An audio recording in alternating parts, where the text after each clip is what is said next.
পৃথিবীর মধ্যে বাইবেল বলেন, ওল্ড টেস্টামেন্ট বলেন, জেন্দাবেস্তা বলেন, দুনিয়ার যতগুলো ধর্মগ্রন্থ আছে এগুলো সবাই পড়তে জানে না।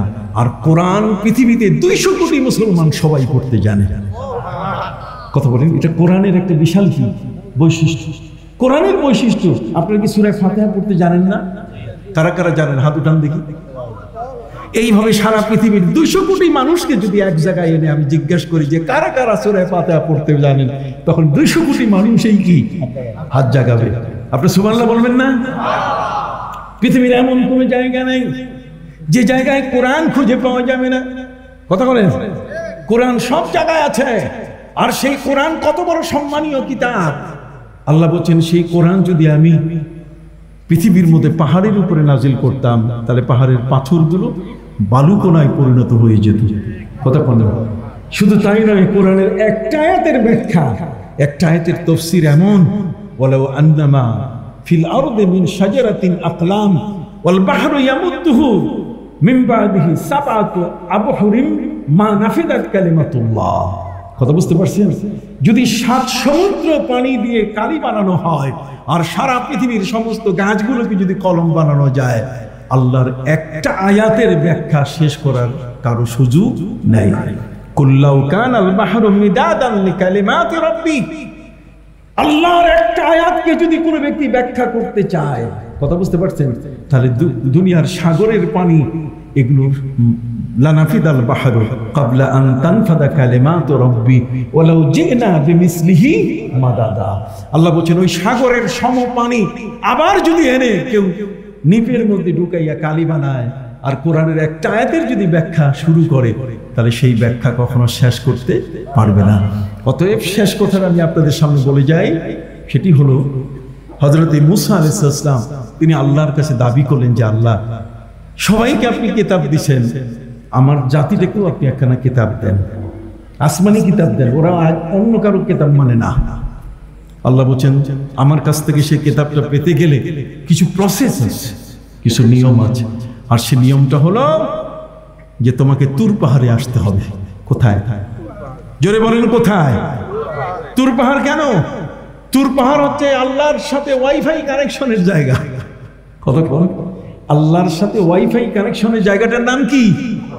তুর পাহাড়। এবং এই তুর পাহাড়ের উচ্চতাকে কেন্দ্র করে এই গ্রামীণ টাওয়ার, রবি টাওয়ার যা আছে, এই সমস্ত টাওয়ার যেগুলো দাঁড়ানো আছে, এগুলো টাওয়ারের যে উচ্চতা, এটা হযরত মুসা আলাইহিস সালামের তুর পাহাড় থেকে আনা হয়েছে। পৃথিবীর বিজ্ঞান কোরআনের কাছে কিন্তু ঋণী। হযরত নবী মুসা আলাইহিস সালাম আল্লাহর কাছে বলেন যে আল্লাহ, আমার কওমের জন্য, আমার সম্প্রদায়ের জন্য আপনি একখানা স্বতন্ত্র কিতাব দেন। আল্লাহ বলছেন, তাহলে তোমাকে আসতে হবে কোথায়? তুর পাহাড়ে। আমার আসমানি নতুন কিতাব যদি তুমি পেতে চাও মুসা, তাহলে তোমার দায়িত্ব হলো তুমি 30 দিন রোজা রাখবে। 30 দিন কারোর সাথে কথা বলতে পারবে না, এর মধ্যেই আমি আসমানি কিতাব তোমাকে দিয়ে দিব। মুসা নবী 30 দিন রোজা পালন করলেন।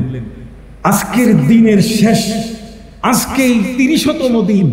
কথা কন, কত? 30তম দিন আজকে। আর মাত্র 2 থেকে 3 মিনিট বাকি আছে। কয় মিনিট? 2 থেকে 3 মিনিট বাকি। মুসা নবী দেখলেন যে এখনো কোন আসমানি কিতাব আসে নাই। 30 দিনের রোজা কিন্তু শেষ হয়ে যাচ্ছে। মুসা নবী আল্লাহকে বলে ফেলেন যে আল্লাহ, কই দিলেন না তো? আল্লাহ বলছেন, আমি তোমাকে কথা বলতে নিষেধ করছি না? কথা বলেন না, তুমি কথা বললে কেন? অতএব তুমি আরো 10 দিন তোমাকে রোজা পালন করতে হবে। এই 40 দিনের রোজা তিনি পালন করার পরে আল্লাহ তাআলা বললেন, যাও, আমি তোমাকে তৌরাত দিয়ে দিলাম, তৌরাতের ফলক। এগুলো সব কিতাব, এগুলো কালামুল্লাহ না, এটা হচ্ছে কিতাবুল্লাহ। আমি একটা কথা সূক্ষ্ম জিনিস আপনাদেরকে বলি, বুঝতে পারবেন কিনা। একটা হচ্ছে কিতাবুল্লাহ আর একটা হচ্ছে কালামুল্লাহ। কিতাবুল্লাহ কাকে বলে? কিতাবুল্লাহ হচ্ছে যেটা স্বয়ং আল্লাহ তাআলা আসমান থেকে কোনো তক্তার উপরে লিখে নবীকে পাঠাই দিয়েছেন, এটার নাম কি? কিতাবুল্লাহ। আর কালামুল্লাহ হচ্ছে যেখানে জিবরিলের মাধ্যমে আওয়াজ দিয়া আল্লাহ তাআলা নবীর কানে পৌঁছাই দিয়েছেন, লেখা নয়। কথা বললাম, যদিও সেখানে ইকরা বিসমি রাব্বিকাল লাযী খালাক, খালাকাল ইনসানা মিন আলাক, ইকরা ওয়া রাব্বুকাল আকরামুল লাযী আল্লামা বিল কলম, আল্লামাল ইনসানা মা লাম ইয়ালাম, এটা একটা কাপড়ে লেখা নবী দেখেছিলেন। কথা বুঝতে পারছেন? কিন্তু জিবরিল আমিন নবীর কাছে যখন আসে, নবীকে জিজ্ঞেস করছেন সাহাবা ইকরাম, বিশেষ করে হযরত হিশাম, তিনি জিজ্ঞেস করলেন, ইয়া রাসূলুল্লাহ কাইফা ইয়াতিকাল ওয়াহি, আপনার কাছে ওহী আসে কেমনে? আপনি আল্লাহর ওহী, আল্লাহর কোরআনটা কেমনে পান? নবীজি বললেন, আহইয়ানা ইয়াতিনি মিসলা সালসালাতিল জারাস, কখনো ঘন্টার আওয়াজে আমার কাছে ওহীটা আসে, তখন সেটা গ্রহণ করা আমার জন্য বড় কষ্ট হয়। কথা বলেন, ওহী আসে নবীর কাছে, কোরআন আসে, সে কোরআনটা আসে কিসের আওয়াজে? আপনি সবাই বলেন কিসের আওয়াজে? আপনি বলবেন যে ঘন্টার আওয়াজ। ঘন্টার আওয়াজ তো খ্রিস্টানরা ঘন্টা বাজায়, মুসলমানের কোরআন আসবে ঘন্টার আওয়াজে। এটা আসলে কি এইটার বিষয় আছে? বিষয়টা সেরকম নয়। বিষয়টা হচ্ছে যে জিবরিল আমিন যখন নবীর কাছে কোরআন নিয়ে আসেন, তখন সেই কোরআনটা এত ওয়েটফুল একটা কোরআন, কথা বুঝতে পারছেন? তখন জিবরিলের সাথে আরো 70,000 ফেরেশতা ওই আয়াতগুলো জিবরাইলকে হেল্প করার জন্য তারা নিয়ে আসে।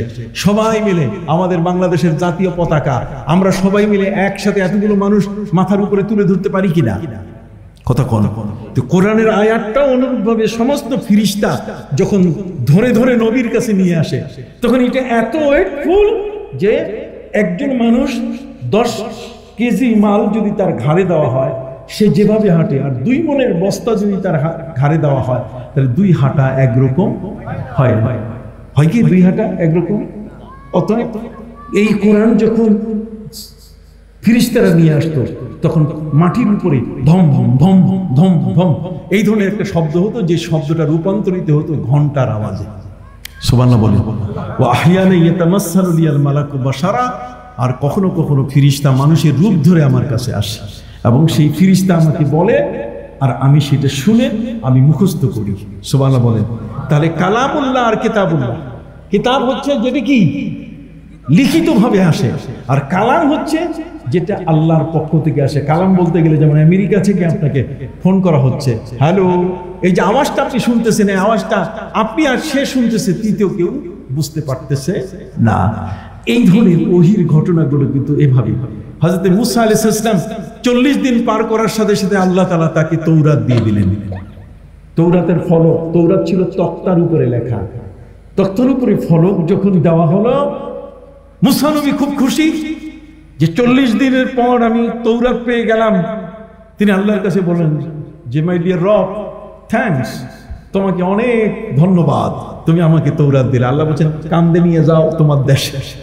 যখনই তিনি তৌরাত উঠানো শুরু করছেন, তখন তার কোমরের যে রগ, এটা ছিঁড়ে যাওয়ার পালা, এত ভারী, সেটা তিনি তুলতে পারছিলেন না। হযরত নবী মুসা চিৎকার দিয়ে উঠলেন। তিনি আল্লাহকে বলেন যে, আল্লাহ, আপনি আমাকে এমন কিতাব দিলেন, এই কিতাবখানা তো আমি উঠাইতেই পারতেছি না, কান্দে নিতেই পারতেছি না, আমার কোমরের রগ ছিঁড়ে যাচ্ছে। আল্লাহ বলছেন, জিবরাইলের সাহায্য নাও। জিবরাইল এসে যখন উঠানো শুরু করেছে, জিবরিল আমিনেরও কোমরের রগ ছিঁড়ে যাওয়ার পালা। এবার হযরত মুসা আল্লাহর কাছে তিনি জানতে চাইলেন, মাবুদ, জিবরাইল যেটা কাঁধে নিতে পারে না, আপনি আমাকে সেটা কিভাবে তুলতে বললেন, এখন কি করা যায়?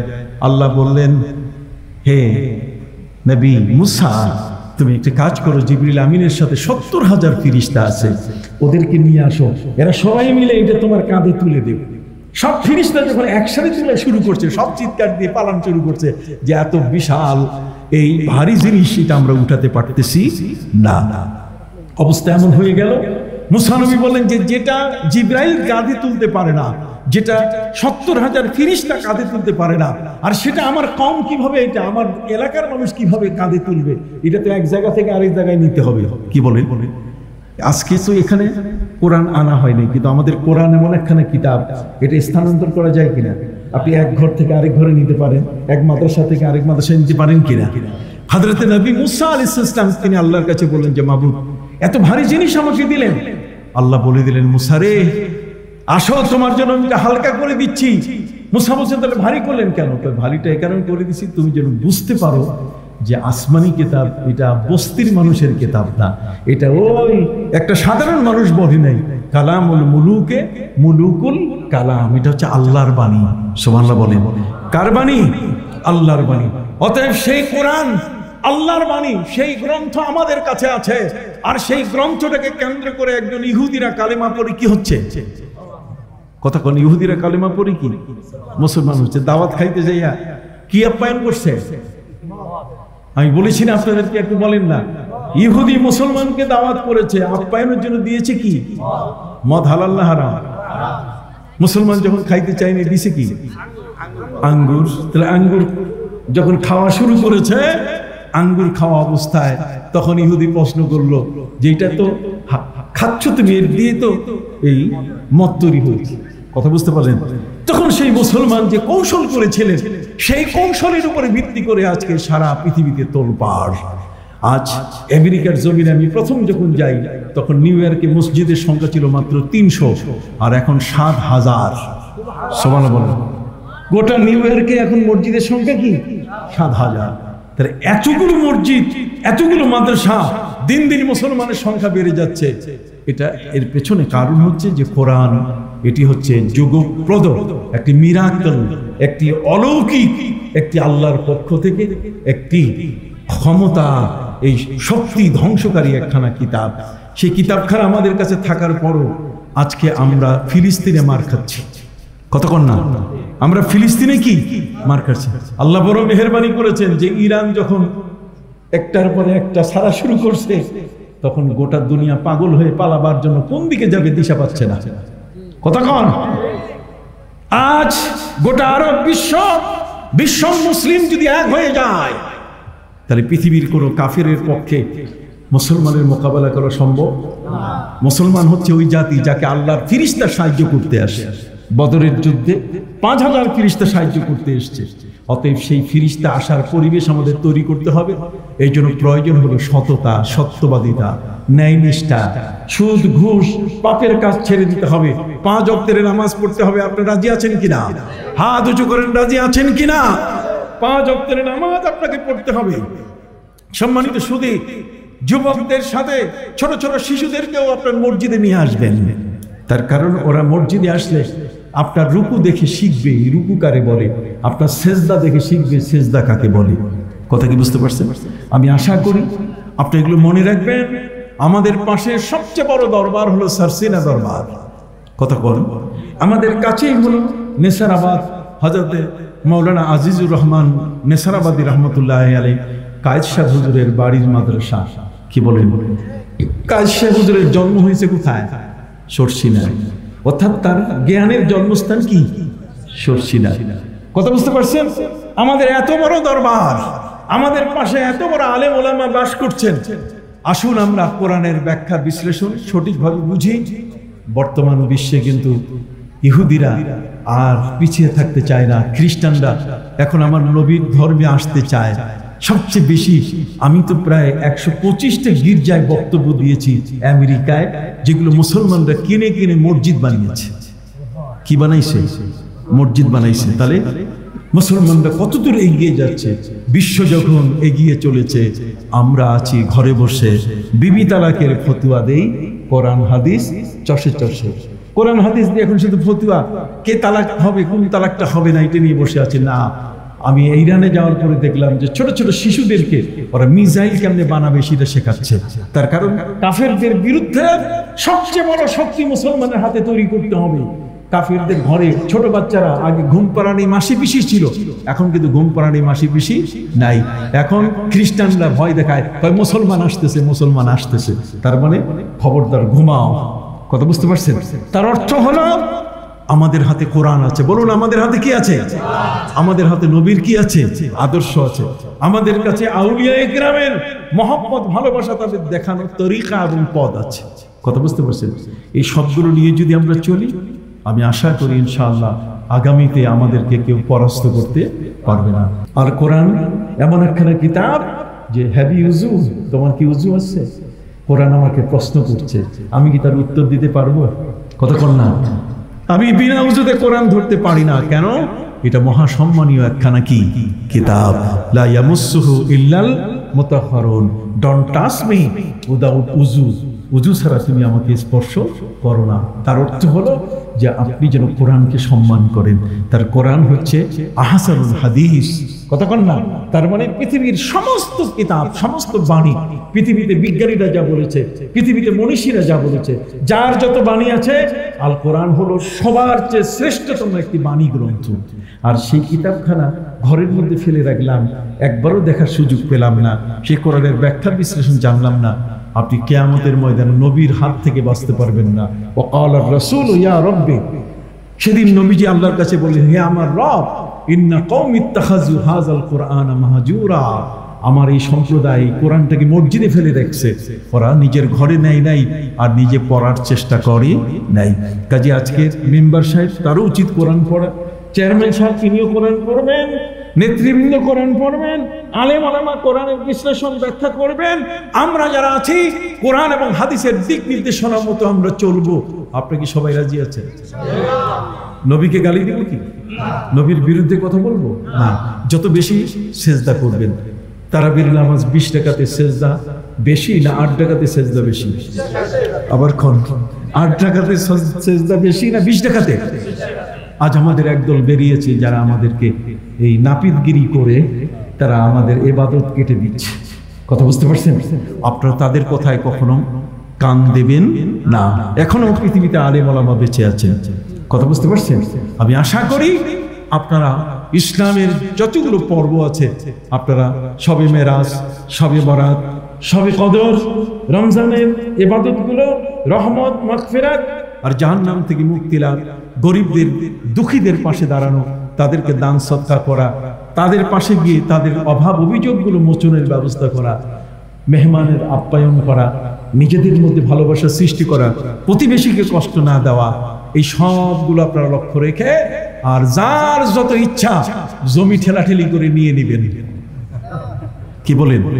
দাগ নাম্বার উল্টা পাল্টা করে নিবেন, নেওয়া যাবে না? হ্যাঁ, এগুলো সব ঠিক আছে, টুপি আছে, দাড়ি আছে, সব আছে, কিন্তু আপনি ঘুষ খাবেন, এটা কি হয়? এই জন্য সদরঘাটে একটা লোক মাথায় টুপি দিয়ে সে কিছু ফল বিক্রি করছে। কথা বললাম, মাথায় টুপি দিয়ে কি ফল বিক্রি করছে। তো মাথায় টুপি দিয়ে ফল বিক্রি করার কারণে একজন লোক মনে করছে যে এই হুজুরের কাছেই আমি আপেল কিনবো, কিন্তু আপেল কিনতে যাইয়া সে আপেলের দামও বেশি রাখছে, কথা বল না, আর দিছে নিম্নমানের পচা আপেল। কথা বুঝতে পারছেন? লোকটা পাশে যাইয়া আরেক দোকানে জিজ্ঞেস করে, সে দেখে দামও কম, আপেলও কি ভালো। তো সে জিজ্ঞেস করে, হুজুর আপনি আমার কাছে দাম বেশি নিলেন, আপেল খারাপ দিলেন, মাথায় টুপি দিছেন, মাথায় টুপি রেখে কি এই কাজ করা যায়? তুমি জানো এই টুপিটা হচ্ছে আমার ব্যবসায়ী টুপি, এই টুপিটা হচ্ছে আমার কি ব্যবসায়ী টুপি, আর নামাজের টুপি এইটা, নামাজের টুপি আমার পকেটে আছে। কথা বল না, নামাজের টুপি আছে কি পকেটে, আর ব্যবসায়ী টুপি আছে কোথায়? আকাশে, মানে মাথায়। অতএব সম্মানিত সুধী, খবরদার ইসলামটাকে নিয়ে তুচ্ছ করবেন। উপরে যেমন ভিতরেও কি তেমন। ওয়াত্তিন ওয়াজ্জাইতুন ওয়াতুরে সিনিন ওয়া হাযাল বালাদিল আমিন। তিন জয়তুন, তার মানে আপনি যে এই ডোমর ফলের কসম আল্লাহ খেলেন, আর আপনাদের কাছে অলিভ অয়েলের যে কসম খেলেন, কথা বুঝতে পারছেন? ডোমর এটার কসম খেয়েছেন কেন?